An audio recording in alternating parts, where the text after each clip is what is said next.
Flacco Yeah, I to got that text Cincinnati? during practice. I was just wondering I what your don't reaction care. is. I don't give a damn about the Browns at all. I care about the Colorado Buffaloes. I do love me some Shedeur Sanders, don't believe that. I care about him. The rest of that mess, I don't. Okay? My OnlyFans is now 20% off. Weirdos are gonna come after y'all. Prime got draws, man. What's wrong with y'all? Prime got draws with great packaging. Oh no! Oh no! Mm-mm. Oh, I don't know who told you that. Kevin Stefanski might have just given the most backward explanation of the year, and somehow it perfectly explains why the Cleveland Browns are a weekly embarrassment. At Wednesday's press conference, Stefanski was asked about Shedeur Sanders' development and whether he's finally getting first-team reps now that Joe Flacco's gone. His answer? Pure confusion in coach form. Number 12 isn't getting first-team reps as QB2, but he's still getting reps in a bunch of periods, Stefanski said. Dillon Gabriel is so young, and he needs the 1 reps. No, I mean, with a young quarterback with Dillon starting, you want to make sure he gets a lot of the reps. Different when you have a veteran like Joe, I would tell you. Still getting reps in a bunch of periods. Hold up. What? So your backup quarterback, the one who's 1 play away from taking the field, isn't actually getting first-team reps because you're saving them for the rookie starter who's already struggling? This man must be allergic to logic.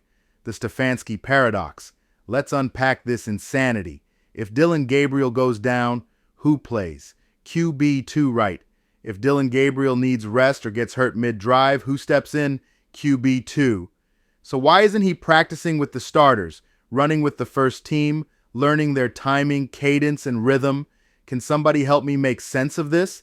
Because according to Kevin Stefanski, Dillon's young. Translation: I don't know what I'm doing, but I'll say it confidently, so you think I do. This is the same guy who kept Dillon out there in the 4th quarter of a blowout against the Miami Dolphins when they were up 31-6, instead of giving QB2 some live reps. The shit bowl was already decided, but Stefanski chose to risk his rookie QB's health just to, what? Prove he can mismanage time as well as play calling? When the math ain't mathin', this all makes sense now. Or at least it makes sense in Stefanski logic. You're up 25 points in the 4th quarter against a team that looks like it quit before halftime, and instead of putting your young QB2 in the game to gain experience, you leave Dillon Gabriel in to take more hits. It's like leaving your car running in the driveway all night because it's still got gas. That's not coaching. That's negligence disguised as strategy. And now, Stefanski's press conference confirms what we've all been thinking. This team doesn't have a plan. They're not developing QB2. They're not protecting Dillon. They're not doing anything except digging a deeper hole every Sunday. QB2 didn't come to the NFL to hold a clipboard forever. This man was born for pressure, for big lights, for the moment when it's all on the line. He's been preparing for this since Colorado, and now the Browns are wasting that talent by keeping him in bunch of periods mode, whatever that means. You can't expect a young quarterback to be ready when you refuse to prepare him. Let's be real.